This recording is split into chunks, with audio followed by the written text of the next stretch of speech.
Hi there. For at least the past 10 years, I've been proud to have been a good friend of Jeffrey Rogers, the Culinary Fanatic. And most of you probably know him best for his famous mac and cheese dish, the ultimate mac and cheese. Well, today I made the ultimate mac and cheese to bring to a birthday party, and I have to admit, here's my confession. I did something to that mac and cheese that may very well test my friendship with good old Jeff Rogers, because I actually used a few shortcuts to make that dish, and the end result was still fantastic. Even so, considering all of the effort he put into making that dish, I would wonder if Jeff would actually approve. But, well, see for yourself. Before we get started, let's heat the oven up to 375 degrees Fahrenheit. To make the macaroni, we're going to use my favorite pasta boiler, and this is a vintage Wagner Magnolite aluminum Dutch oven. We just simply add about 2 to 3 quarts of water. Liberally salt the water. They say, of course, it's supposed to have the consistency of seawater. Cover the pot and bring it to a boil. While the water is coming to a boil, we get to prepare our cooking pot. And for today, we will be using the Lodge Cast Iron USA Enameled Dutch Oven. And we start by taking a stick of butter like a crayon and start painting the inside here, giving it a coat of butter. This doesn't take very long at all. Be sure to do around the sides as well. All right, and this will be ready for the macaroni. All right, the water is definitely at a rolling boil. And we will now mix in 2 pounds of elbows.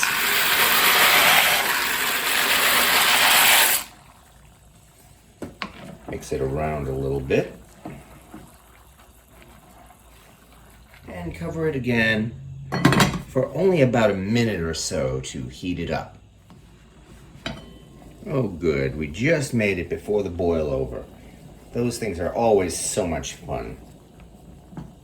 And now it's necessary to just keep stirring for the next several minutes or so until the pasta softens and, as Jeff says in his recipe, is just before al dente.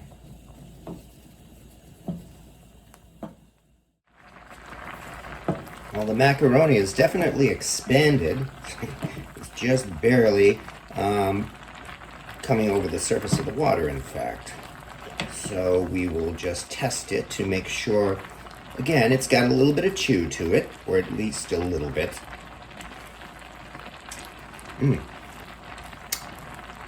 I think we are good because it's not quite al dente, but definitely is not hard.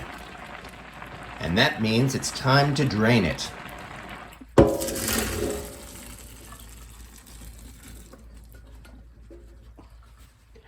And here's the part where we deviate a little bit from Jeff's recipe, because now that it's drained, we're going to put it right into our buttered pot.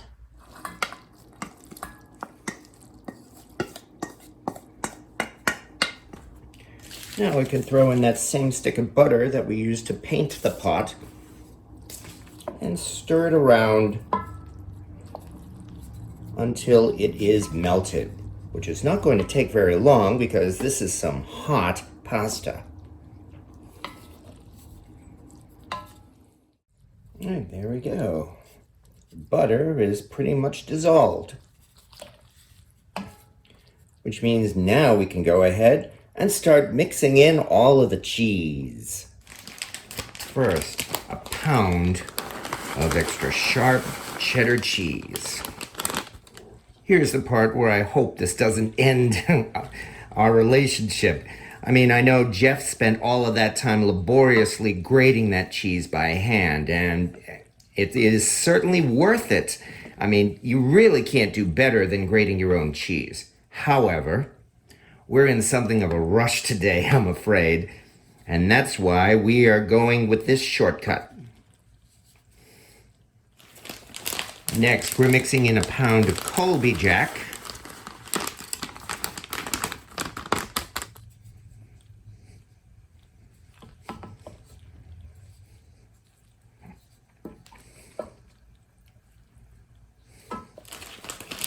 and now our third cheese, a pound of mozzarella.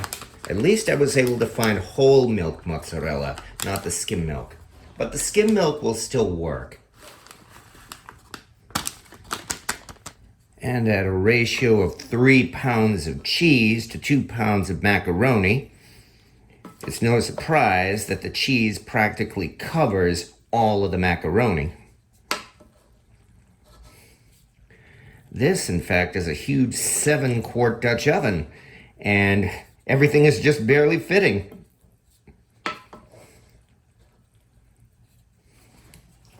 To this, we will also mix in some dried basil,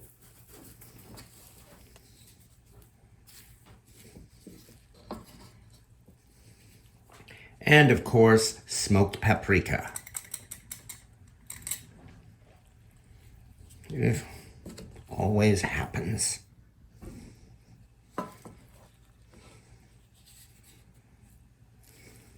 Now let's pop the lid on this to keep it warm.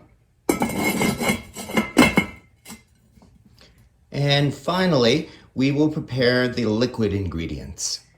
Into a large measuring cup, we add 3 cups of milk, preferably whole milk.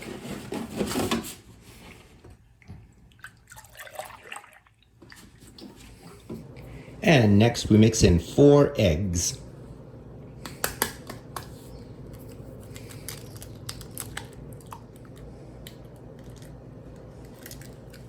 And finally, 3 teaspoons of sugar.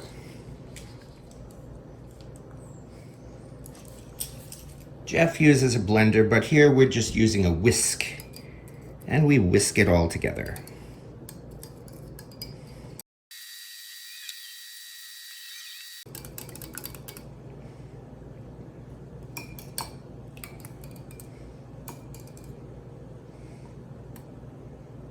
And now it's ready to mix in. And we pour the egg mixture in.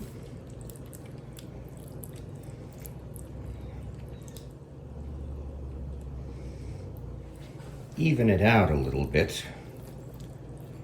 And finally top it off with a generous amount of Parmesan cheese, or Parmesan Romano blend if you have it.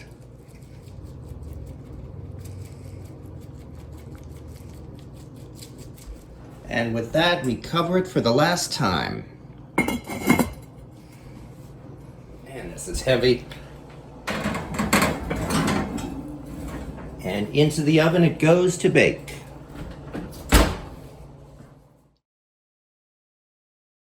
And 30 minutes later, we carefully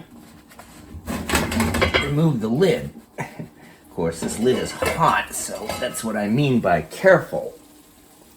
Although it certainly is looking good already. And in another 30 minutes, we will be done.